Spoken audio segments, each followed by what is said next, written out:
Welcome to Chillin' 101. We hope this video helps. You start by turning on both Wi-Fi and Bluetooth because Airplay needs network discovery. Make sure your iPhone and the target device share the same Wi-Fi. Once done, position devices close if using peer-to-peer Airplay.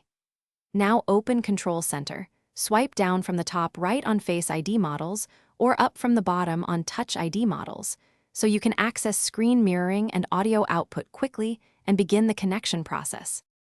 You now tap screen mirroring or the Airplay icon inside the app playing your content. This reveals available devices. Select the exact device name, Apple TV or a compatible smart TV or speaker, and wait for the connection handshake. If the TV shows a 4-6-digit code, type that into your iPhone. This authenticates the session.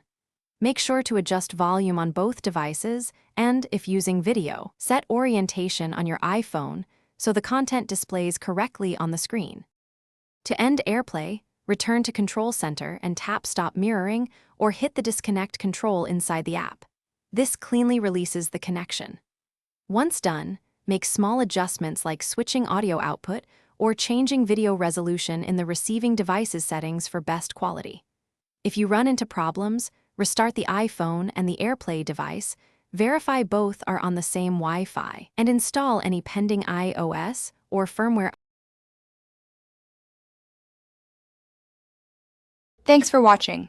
Consider subscribing if we helped you.